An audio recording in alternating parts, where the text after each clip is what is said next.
Remember, when it comes to the Sabbath, sometimes we make it a day of don'ts when it should be a day of do's. And by making it a day of don'ts, we've ruined it. It's now such a restrictive day. Can't do that, can't do that. Well, I wonder if we do the same thing with the word of wisdom. Have we reduced the word of wisdom to a list of prohibited substances when instead it is a principle with promise meant to bless our physical and thereby our spiritual lives? Well, what are the do's of the word of wisdom? In some ways, we might need to rewind the clock a little bit and see some of the do's that lead up to it. If you go back to section 88, for example, you remember that section 88 is the one that tells us flat out definition, the spirit and the body are the soul of man. So when we're talking word of wisdom, this is a spiritual thing, not just a temporal thing, okay? We're working on the soul by working on the body. If we see it in a positive light, yes, there's going to be some things I don't want to bring into that, but what should I bring in? What's the positive approach to this spiritual blessing of my physical body? He says something else in section 88 that I don't want to lose sight of. This is verse 124. He says, cease to be idle, cease to be unclean. So idleness, is this get off don't be a couch potato, go hit the gym now and then, get some physical exercise there. Ironic that would be said in the 1830s when exercise was part of life, right? You're walking, you are doing chores, you're milking cows, you're clearing timber, you are planting crops. And even among them, don't be idle. Also, cease to be unclean. Here's hygiene, personal cleanliness. Are we taking care of the physical body we've been given? And it's physical here, because keep reading the verse. He says, cease to find fault one with another. So maybe there's a need to cut each other some slack instead of body shaming one another if they're still struggling with some of these do's themselves. But then back to the body, cease to sleep longer than is needful. Retire to thy bed early, that ye may not be weary. Arise early, that your bodies and your minds may be invigorated. How's that for an addendum to the word of wisdom that adds some important do's? Am I exercising, engaging in hygiene, going to bed, getting the sleep that I need? This is not just physical health, this is mental health, your bodies and minds. And in all the study I've done and navigating mental health challenges with loved ones, it's amazing that one of the common denominator solutions to that problem, or at least something to include in the prescription, is adequate sleep. To give your body a chance to heal from a day of work, to give your mind a chance to reset and begin the next day invigorated. Don't limit to section 89 the counsel that the Lord gives us on how to take care of our bodies. Those hints from section 88 need to be part of the list as well. So hold on to them. But let's jump into section 89 and see some of the do's that are found here. In verse 10, he speaks of wholesome herbs. And talk about a beautiful do. Not only is it wholesome, but it's a chance to rejoice. The Lord said earlier in the Doctrine and Covenants, he's blessed us with these things because he delights in them. He delights in us. They're pleasure for the eye as well as for the taste. It's taste and smell, and it's not just fuel that we're just trying to put gas in the tank. He wants us to enjoy these things. I had a mission companion that grew his own cilantro outside the mission apartment. I always thought that was weird until I really came to taste cilantro and realized this is like one of the greatest gifts God could give my dinner table. I love cilantro. It's an amazing herb. I was having a conversation with my son, who's a bit of a foodie himself and an amazing cook. And he was like, yeah, I've been really getting into rosemary lately. And I was like, I never thought I'd have this conversation with a child of mine. But as we cook together, and I've been doing more and more of that and loving it. Throughout the first, almost 50 years of my life, it was like cooking for me was like, okay, what do I add to the stuff in the box? And now that I'm actually following recipes, and it's been so fun to get into, where now I'll Google things and like, okay, what's the best recipe for such and such? And I look for the recipe with the most ingredients, not the fewest. We're like, well, can we add a little of that? Ooh, wonder what that would do. How does this thing work there? And how does it add to this flavor? I have a long way to go to catch up to my son, to catch up to my sister-in-law, to catch up to my wife, the amazing cooks, but wholesome herbs and the kinds of blessings to the palate that God has given us, growing all around us. If you look at verse 11, every herb in the season thereof, every fruit in the season thereof, all these to be used with prudence and thanksgiving. And yes, thanksgiving is what I've been feeling lately. The more I start making food, this goes back to what we saw earlier, pure and of our own make, and actually using ingredients that I can pronounce and creating things, it's a day of Thanksgiving, not just in November, okay?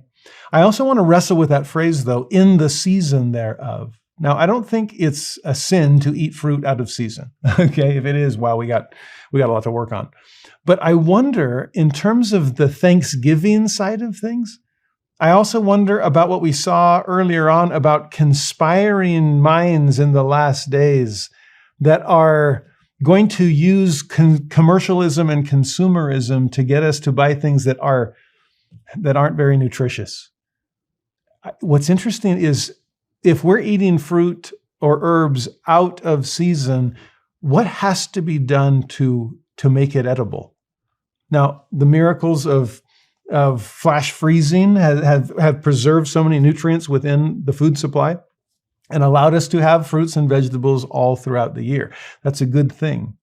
But I also wonder about the amount of preservatives or the other kinds of things that have to be done. I remember the first time a colleague brought a tomato to seminary that he'd grown in his own garden. And I was like, what, you just like eat a straight tomato? Huh?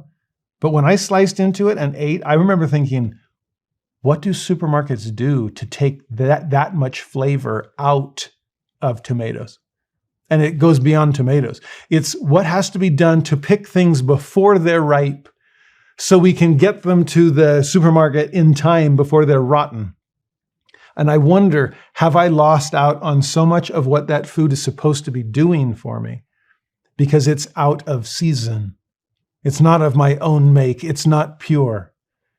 I also wonder when it comes to Thanksgiving, well, you'll make fun of me for this, but I remember at times around Christmas time thinking, why don't they sell eggnog year round? I love this stuff. And it's hit me. Maybe I love it because I have to wait for it. And it's almost eggnog season. And I get excited. Or it's almost pumpkin spice season. Do anyone here eat pumpkin pie other than around the holidays? It's something we look forward to. For me, strawberry season, raspberry season, even better. I just get so excited about that. There's more Thanksgiving when it's fresh.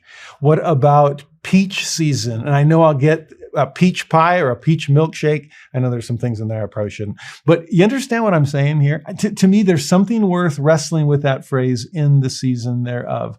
And can my Thanksgiving increase when I can't have it year round? I have to wait and then rejoice when its season has come. Now, he covers a lot of other bases here. In verse 12 and 13, he talks about meat, says that should be eaten with thanksgiving. We usually don't have a hard time with that phrase. Also says it should be used sparingly. We do tend to have a problem with that phrase. So think about that and ponder the use of meat in our diets. In verse 14, 15, 16, 17, he talks about grains, talks about fruits and vegetables. Beautiful, beautiful. I mean, here's the menu, my friends. And I hope that we can embrace the don'ts of the word of wisdom, but move past them to fully appreciate the do's. It will change the approach we take to the dinner table. It will change the way we look at our bodies. It will change the way our bodies feel and function. And those are some of the promised blessings the Lord had in mind. But they're not all the promised blessings. And for this, I want to let the Lord speak for himself. Go to verse 18, okay? Verse 18, all saints who remember to keep and do these things, or do these sayings, walking in obedience to the commandments, shall receive health in their navel and marrow to their bones. Now there's the physical health promises, and I believe in them all.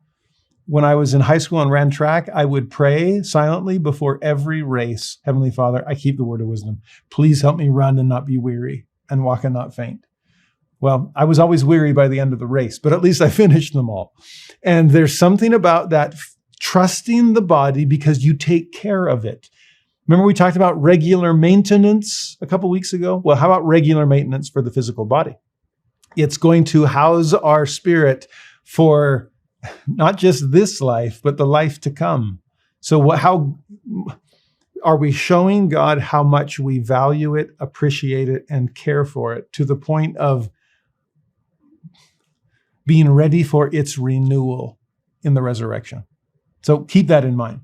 Also, when it says health in the navel, I remember as a missionary reading that in Spanish, salud en el ombligo, and I'm like, ombligo, that's a word I didn't remember from the MTC. Looked it up and go, the belly button? Oh, it sounds a little more scriptural when it's health in the navel. A healthy belly button sounds a little odd. But if you think about the belly button as the umbilical cord, and that in utero, everything that blessed my entire body came in through the navel. Health in the navel is a good metaphor for the entire body being healthy. Marrow in the bones, a similar metaphor that goes far beyond just bone structure. Okay? But it's far beyond physical blessings anyway. Look at verse 20 and 21. Here's still physical for now. You shall run and not be weary. That's the part that I always quoted. Shall walk and not faint. We're getting some Isaiah allusions there as well. I, the Lord, give unto them a promise. Remember, it's a principle with promise, and here's one, that the destroying angel shall pass by them as the children of Israel and not slay them. Wow. The Lord elevates the word of wisdom to the point of Passover. That these are things I need to be doing so that the destroying angel passes by. This is as important to me as the blood of the lamb on the doorposts in ancient Israel. That should change the way we view this revelation and the way we treat our bodies. But again, if most of that is physical, look at verse 19, and here you see the spiritual. You shall find wisdom. It is a word of wisdom after all. And great treasures of knowledge. Even hidden treasures. And there we see the body's role in receiving revelation. President Boy K. Packer, in his patriarchal blessing, was told to care for his body, to guard it, to kind of be a sentinel at the gate, being very discerning about what he let into his body and what he kept out. Because, the patriarch said, your body is the instrument of your spirit and the foundation of your character. Wow. Elder Packer taught that from the pulpit when he was an apostle. And for us to need to see our bodies as the foundation of our character, what we choose to do with our body, how we discipline it, is a part of discipleship that we should not minimize. And in terms of the instrument of our mind, I guess for us to be in tune spiritually, we need to be tuned up physically. And that's, again, where the body and the spirit together constitute the soul of each of us. Remember these things. Keep these sayings. Ponder these principles. And the next time you think about your body, what you're doing with it or to it, what you're bringing into it or keeping out of it, realize that this is soul work that we're engaged in.